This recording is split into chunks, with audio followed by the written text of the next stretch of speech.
Hey, beautiful soul. You're listening to the Rising into Mindful Motherhood podcast, your weekly dose of fertility wisdom.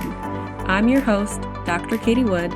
I'm a barefoot mama bear, pharmacist, and integrative fertility coach. This is your go-to podcast for all things to naturally nourish your fertility, embody womb healing, and reclaim your feminine power to accelerate your path to pregnancy. My expert guests and I will be having intentional conversations to discuss the many facets of a thriving, fertile foundation, natural wellness, and how we grow and transform as women on our journey to motherhood. So let's dive in, shall we?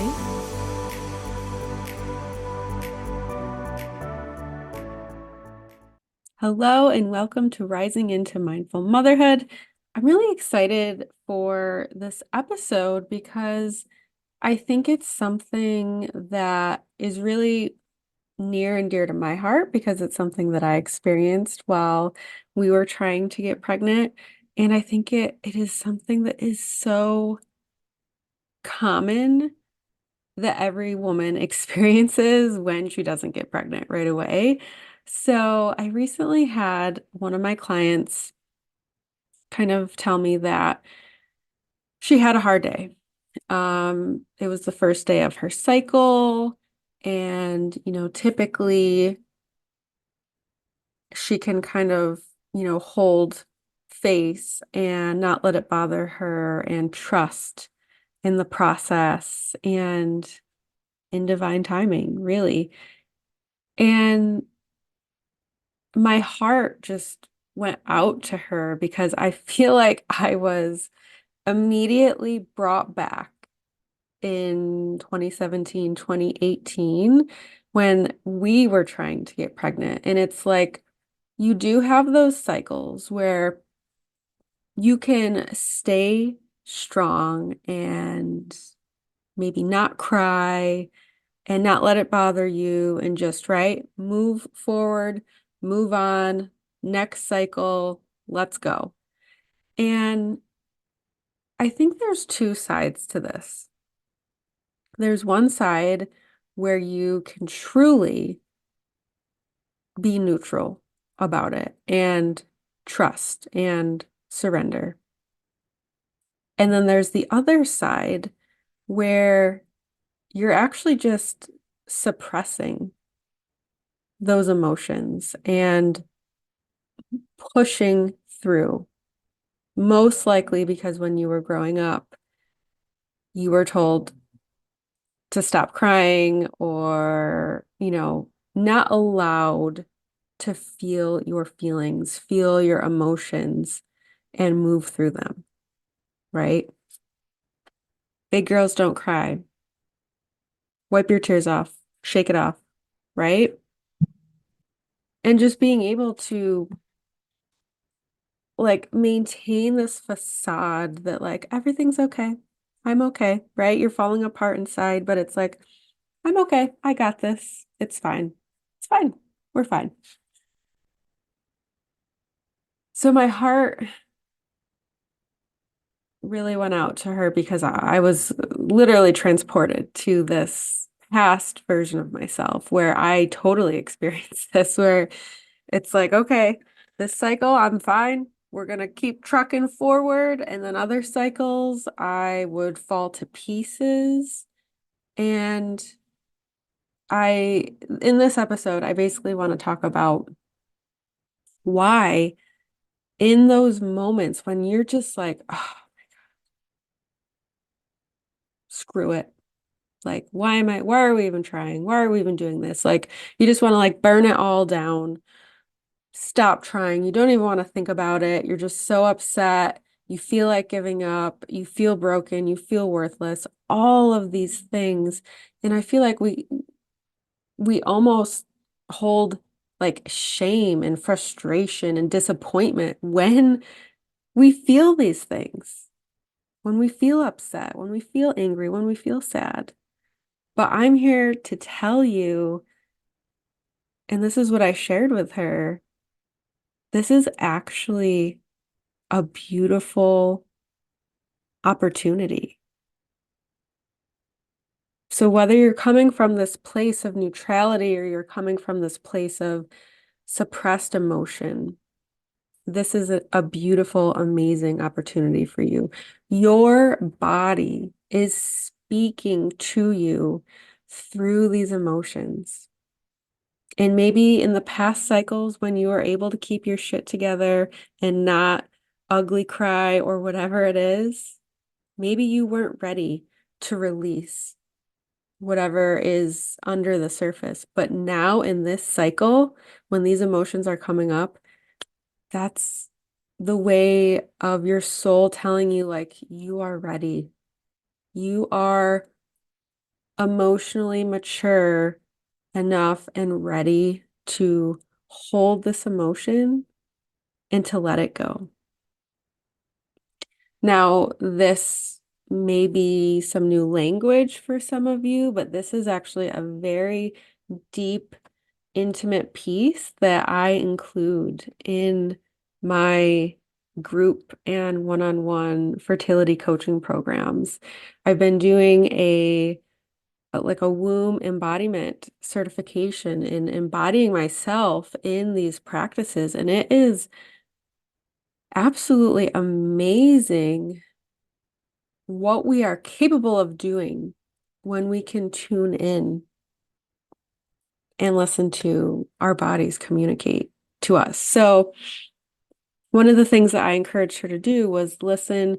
I gave her two different meditation options, and I, told her to choose which one spoke to her the most. And it's really what they're going to do is help you drop into your body. And what that really means is being completely present within your body. So you can begin, like, your awareness just expands and broadens, and you're able to begin to notice different sensations within your body. We hold our emotions within our body,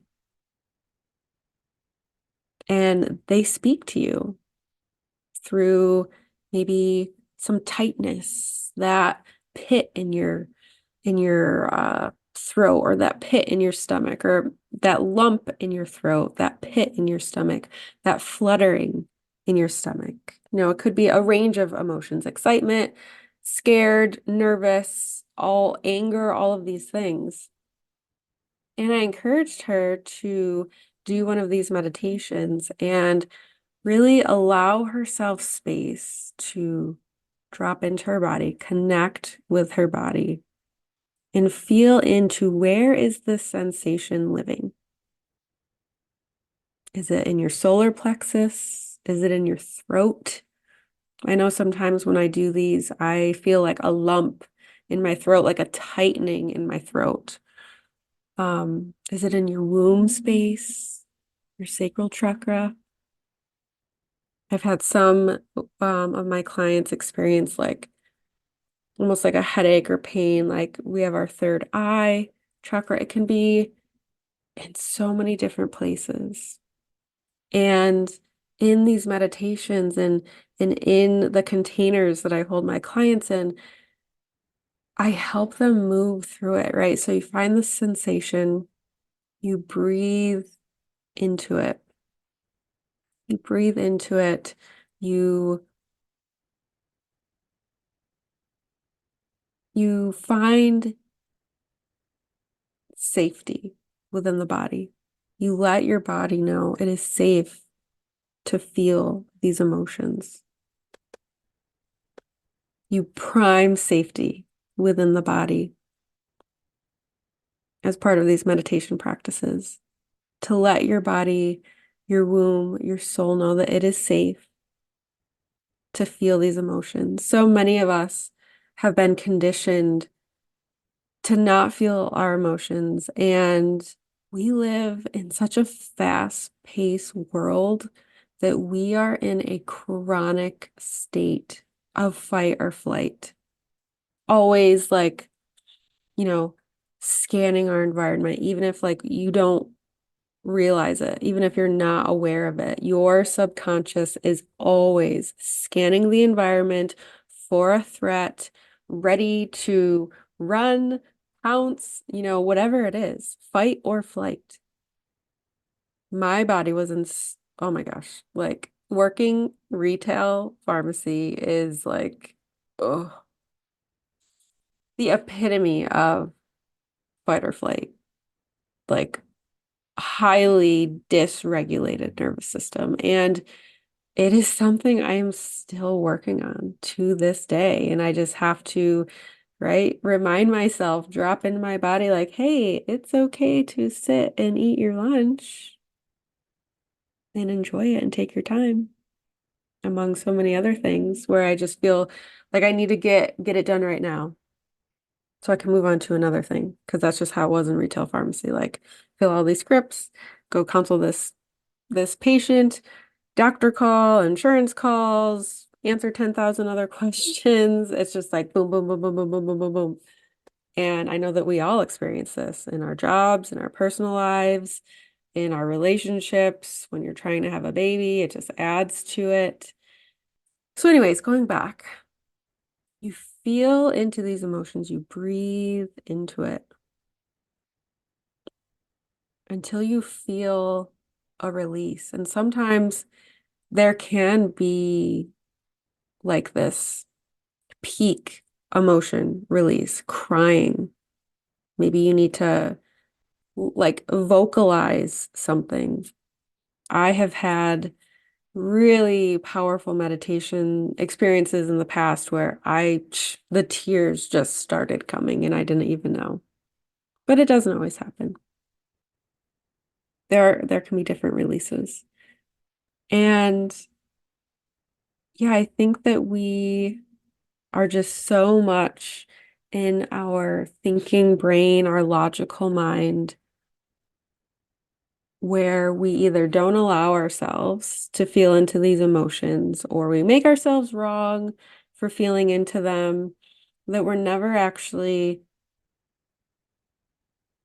in our body to fully feel what is there to be healed. And it could be the emotion that could be coming up for her. I know it was definitely an emotion, like an underlying core wound, I should say. I can definitely say this for me, and maybe for her, and maybe for you. It could be a core wound of unworthiness, for example. Maybe there was an experience in your childhood where you felt like you had to do XYZ to get someone's love. So you felt unworthy without doing that thing. Or maybe when you were a child, there were some kids that picked on you and they didn't include you at their birthday party in some event, and you didn't feel worthy of their friendship. So it may just seem like you're sad or angry or frustrated because you didn't get pregnant that cycle. But what's happening is you're feeling it more this cycle, maybe compared to other cycles, because this core wound, this energetic distortion in your body, because when we don't resolve past traumas, it creates an energetic distortion within our body, which is going to affect the flow of energy, our life force energy, which is what you need to have an abundant fertility, right? To have this natural flow of energy. And this wound is trying to just like almost like a seed that was, like squirrels will take nuts and hide them in the fall. It happened.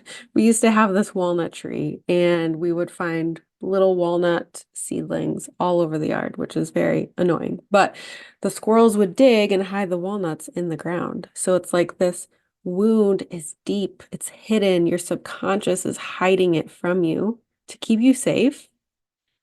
But then it's slowly coming up, and then it starts to emerge. And what that can look like is feeling extra upset about not getting pregnant that cycle, or feeling extra triggered when you see that pregnancy announcement. And my invitation to you is, instead of pushing this down, ignoring it, moving on, or instead of, shaming yourself or making it wrong for, "Oh, I don't know why I'm more upset this cycle," as if it's a sign of weakness or something, because it's definitely guilty of that. Witness it, acknowledge it, journal about it. Find yourself some quiet time for yourself. Meditate. I have a free womb meditation. I'll put the link in the show notes. It's a 5-6 minute meditation. It's not the meditation that I was sharing with my client, but it is a really beautiful meditation. So yeah, just inviting you to look at these emotions through a different lens on your journey. How can you learn from it? How can you grow? How can you evolve from cycle to cycle, right? I feel like each cycle is there to teach us something new about ourselves. And our bodies are powerful, they are wise, and they communicate with us. It's just, are we present and aware enough to listen and hear the message? If you are curious about how I support my clients on their fertility journeys, I focus on two factors: practical strategies, and then the energetic embodiment. And I marry them together, right? As a pharmacist and an integrative fertility coach, I marry those things together. And I have a few different programs available. So I will put a link in the show notes. It will link to my website. It'll show you the different ways that we can work together. And then, of course, you can always DM me on Instagram, send me an email. Those are all in the show notes. And either way, even if you just gleaned one thing from this podcast episode, it's just to be curious and be open to looking at any different emotions or reactions that are coming up for you through a new lens, through a different lens. Like, I seem to always react this way, or maybe this is a new reaction for me. Usually I don't get upset about pregnancy announcements, but now I'm feeling really triggered by it. Whatever it may be, just looking at it through a new lens. And I'm here to help you kind of dissect that a little bit more, and to be able to resolve it and integrate it into your life and your fertility journey, so you can come out on the other side stepping in to your higher purpose, your higher self, which is only going to serve you in the long run as a mother. So thank you so much for listening to this episode. And I do just want to remind you, if you are interested in working together, you can leave a review on whichever platform you love and screenshot it to me, send it to me, and you can get $250 off one of my high-level fertility coaching programs. So I love you. I'll see you on the next episode. Thank you so much for tuning in to the Rising into Mindful Motherhood podcast. If this episode resonated with you or gave you an aha moment, stop what you're doing right now and write a review. This simple act of kindness helps me get this podcast out to connect with as many women as I possibly can. I also have a special offer. If you send me a screenshot of your review, I will take $250 off one of my premium coaching containers. Let me know what resonated with you the most and why. So connect with me in my free Facebook community or tag me on Instagram. You'll find both listed below. Thanks again from the bottom of my heart for tuning in to this episode, and I'll see you next time.